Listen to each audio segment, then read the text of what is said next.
Hello everybody, welcome back. Before we start today's topic, I want to remind us of a few things just in case we've forgotten them, and that is that you are loved. You are perfect the way you are.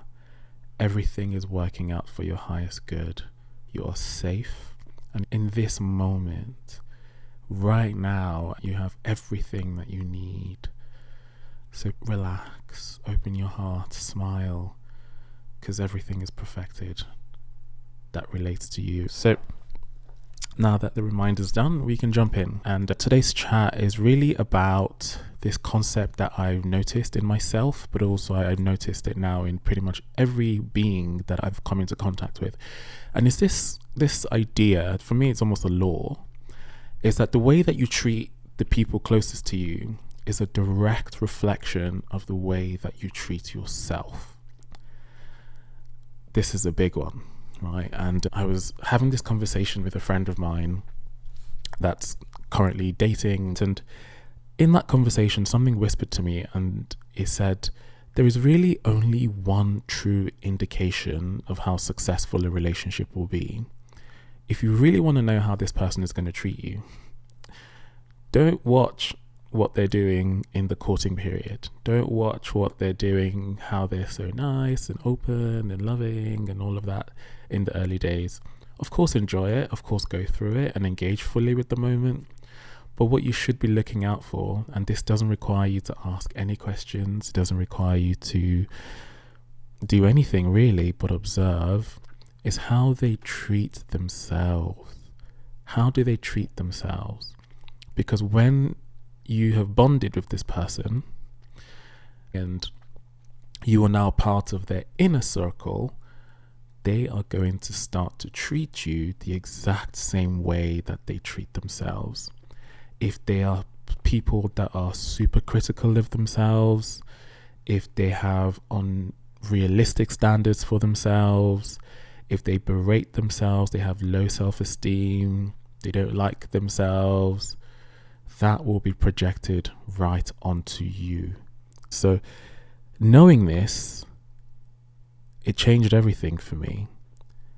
Now, I don't particularly pay attention to what other people are going to do because I can't control that. But what I do pay attention to is how I'm treating myself in every moment, right? So there's one thing that's for sure, and this is that life by design is going to stretch you. There is nobody on this planet that has an easy life. It doesn't matter what they show you on Instagram or their yachts and the billions and all that. Life by design is going to introduce challenges that will stretch you, that will get you to a point where you really have to exercise consciousness and openness. That's the point of us being here. Now, this design and this stretching, some people just think it's random, it's just what it is. But I really do think that our life challenges are meant for us. They're specifically meant for us. They have come to give us opportunities to evolve our consciousness, evolve our spirit, evolve our character, our minds. So when life brings a challenge to you, when things don't go your way, maybe you lost a job, you got laid off, you're not meeting your goals, you have a rush of anger, someone said something that you don't like, you've fallen short of your own standards, how do you react to this? This is where the true lesson actually starts to happen. When life stretches you, when that relationship is falling apart, when someone's saying something that you don't like, what is your internal world like? Are you resisting? Are you being critical? Are you saying, why didn't I do this? I should have done this. I should have done this.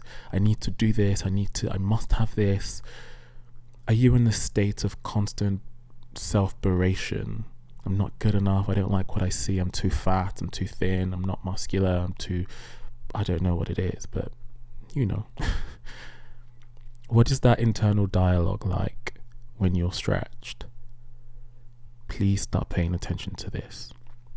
I'll speak for myself. So the moment I really started to take care of myself, the moment I came home to myself, the moment I decided, you know what, I refuse to live for anybody else but me now. And I really started to pay attention to the way I was thinking. I would look at myself in the mirror and immediately start to criticize a part of myself. Oh, you're fat, or you're not. I don't know what it is anymore, because I've been really working on that. So I don't really have these thoughts anymore. And even if I do, immediately I combat it with something loving. But when I would pick on myself or compare myself to other people that are quote unquote doing better than me, I really started to pay attention to what I was doing internally and how I was making myself feel. And I started to work on that. I started to allow life to be as it is and just soothe myself in the most gentle way. I'm not even sure that I recall exactly where I learnt this from, but it was very important for me to start to treat myself almost like a very, very young child. I have this photo on my phone. It's my wallpaper. It's me at 4, like when I was 4, my 4th birthday. And every time I would have a critical thought, or I would berate myself, or I would compare myself to the ideal version of myself, right? So the best version of myself should have been able to walk away from that situation. I don't need to have the last word. This is a big one for me, but I'm working on it. When I would start doing that and start comparing myself to the ideal versions of myself, and then feeling inadequate as a result of this comparison to this fictional perfect version of yourself, I started to really pay attention. My meditation practice really, really helped with allowing me to identify these thoughts. Because I think if you don't have a practice that allows you to create space between you and your thoughts, the identification of the thoughts is so quick. Before you know it, you're wrapped up in the thought, in the story, and you've berated yourself for hours. But the more I meditated, the more I practiced stillness and slowing everything down in my life, I started to find the space in between me, the observer, and my thoughts. And I started to see the type of thoughts I was having. And as a result, I would catch myself and then imagine the 4-year-old version of myself, that young boy, helpless, at times feeling a bit confused, never enough, too fat, not number one. This is so interesting. So for those who don't know, I come from a Nigerian background. My parents are Nigerian. I grew up in Nigeria, the early stages of my life. And there's this thing where you have to be number one in your class. Like, you have to have the best grades, and that's how you get validated. And if you're number 2, at least in my household, they would always ask, who was number 1? And again, this was the things I felt as a child, right? It was, I always had to be the best. I always had to perform to be validated and to be rewarded to some extent. This isn't universal, the universal experience of my childhood, but to some extent I did feel that way.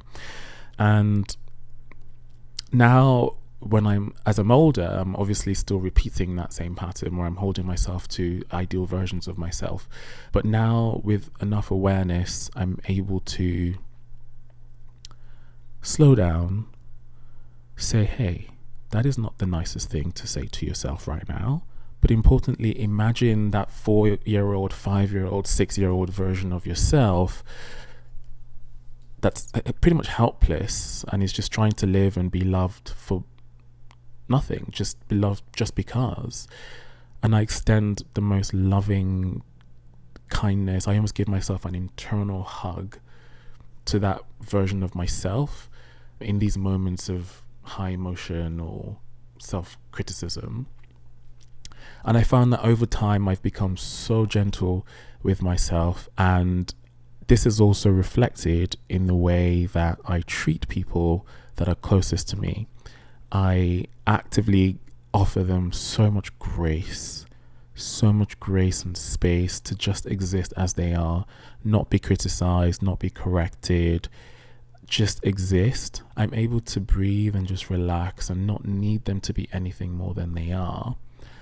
because I'm doing that for myself, right? But I noticed that when I wasn't doing this for myself, I would hold the people closest to me to the same standards and esteem that I was holding myself. So if they weren't maximizing their life potential, maybe they weren't in the best jobs or they weren't up to par, I would feel a need to try and help them or try and push them and make a comment. And now I know that I was just projecting myself onto the people that I love the most. I know people that have been in relationships with people that are seemingly nice on the surface, especially to everybody else, but when it comes to them, they are cruel, they say mean things, they hold them to unrealistic standards and ideals that they just can never live up to, and as a result they never feel good enough in that relationship. But now that I know this law and this truth, I know that it's not about you. Rather, this is a direct reflection of how they treat themselves. And if you really look, the people who are criticizing you the most, they're criticizing themselves even worse. It's like an iceberg, you're getting the tip of the iceberg, but what you're not seeing, which is what's inside of them, it's so much bigger in their being that the suffering is too much. They have to project it somewhere, and the people closest to them are the ones that suffer the most from it. There's a saying that I read in a book, I believe it's called The Surrender Experiment by Michael Singer. But the phrase says, pain untransmuted must be transmitted. And when I read that, it was like a big moment for me, because it rang so true. If you have any internal pain that you haven't processed, something from your childhood, something from a failed relationship, a traumatic experience that's eating you inside, and you've been distracting yourself with love, food, work, porn, whatever it is, and not feeling and facing these emotions, that pain will continue to fester like a wound. It will be in there, and it will start to actually form itself into something even more sinister inside of you. And if you still don't process this, if you still don't work on it, unfortunately, you are going to transmit that pain to everybody that is around you and closest to you. So, pain untransmuted must be transmitted to people around you, and we don't want to do that.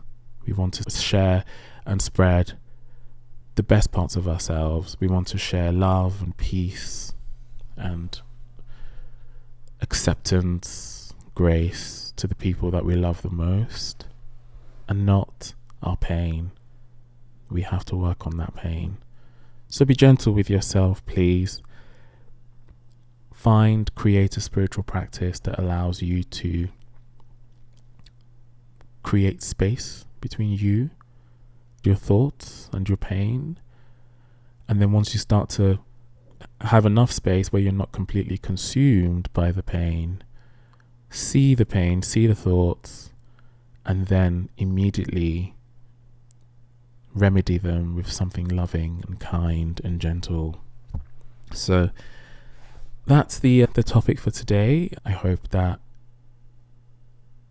you resonated with it. My purpose here is to share these bits of wisdom that I have gathered through my life experience, but also invite you to find space within yourself to dig deep and see if this resonates with you. Now, if you found this helpful, please like the content. If you're on YouTube, like the content. If you found this on any other platform, like the content, share it with someone that you know that needs to hear it. If you have any questions, leave a comment, send me a message. I'm replying to all messages now, and I'll try and get back to you as much as I can. Please like, share, follow, subscribe to the channels or whatever platform you're listening to this on. It's a way to help me grow. So thank you so much. Have a wonderful day.